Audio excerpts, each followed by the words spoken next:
how would you describe the recent development in Rwanda when you think about future technologies? I would say that Rwanda is very much forward thinking and forward looking. We worked at the first on the foundation, which was setting up the technological infrastructure. So we laid our fiber optic very quickly, and also then began to work with the world, really broadband and the big players in the technological field, on setting up now the backbone. Because if you have the infrastructure laid, you also need to work with partners on how you now begin to connect people, how you align the services so they are fast, and how then all that penetrates in the day-to-day life of Rwandans. So of recent, we've worked to connect Rwanda. So there's a campaign that all of us worked on to really ensure that more and more Rwandans can own a smartphone, which then means if they own it, they can use all the applications. And also, for example, with the pandemic, it's been quite easy to move on certain things on the cashless part, where you, with a smartphone or with just a phone, you're able to make all the payments online and don't need to have money to transact. So really, Rwanda in general has been very much forward-looking in that way, trying to do things that are a bit ahead of the crowd, and seeing that it affects the lives of Rwandans positively. The technology itself is based, of course, on energy. Does Rwanda, is it a big issue in Rwanda? What kind of challenges you might have? Energy is definitely a big issue, because we consider it to be one of the pillars of development. Obviously, there's a lot of investment that's needed to advance, to really move the needle on energy access. We are now at 71%, which has been a very rapid growth over the last decade. For us to achieve 100% in only 2 years that we have ahead requires even more investment.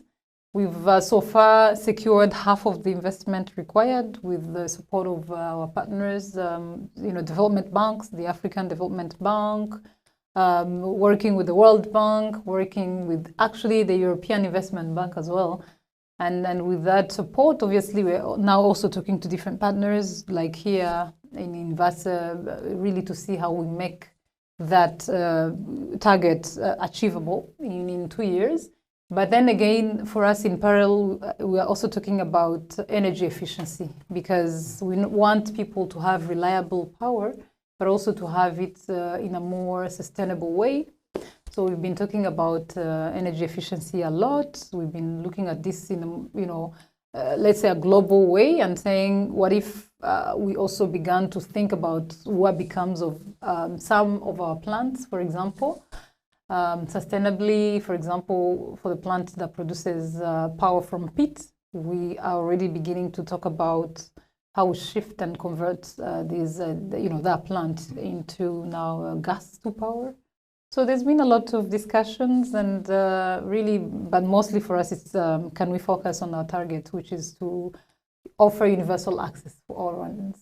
Okay, but you have this really amazing, interesting project, this Kigali, which is like an innovation city almost. Right.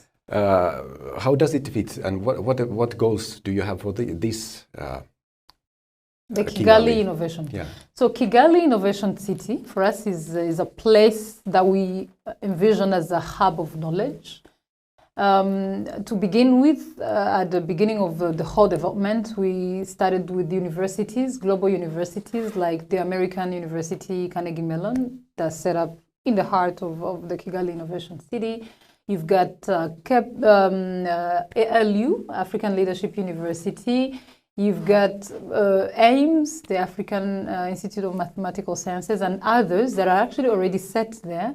So we can begin to build an ecosystem based on knowledge. And even in our vision, we intend to be a knowledge-based economy. And we can only achieve that if we've already built around innovation and knowledge, which is what we're trying to do in the Kigali Innovation City. But then again, it's close. So there you have university, but it's close to industries for application of that knowledge. So even those industries have to really begin to think of models that develop, help them develop very quickly, but also based on the science that's already proven. So they don't have to invent or reinvent the wheel.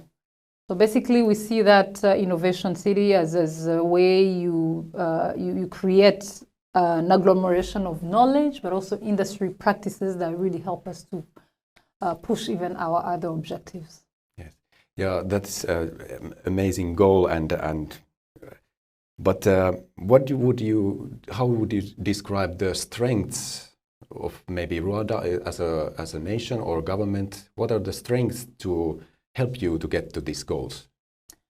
We've got, I think, a special story as Rwanda, because like I said earlier today, we really sunk deep, but I don't think there's deeper than where we hit rock bottom during the genocide against the Tutsi. And all that happened has taught us lessons that you cannot learn in any other place. One, that there's urgency with every thing that we undertake. We don't have time. We lost so much that we have to actually work even faster. But secondly, we also have got leadership. We are blessed with leadership that's visionary. Our president, but also all the leaders in the country really understand that there's a vision. There's where we are headed. And then in understanding it, we're able to communicate it even to the average Rwandan that this is for them. And if they want to be a part of it, then we'll reach far, which we are trying to do, obviously, and I believe it's begun to take shape. And so really, I think the future is hopeful and bright for us in the country. Thank you for visiting. Thank you for having me.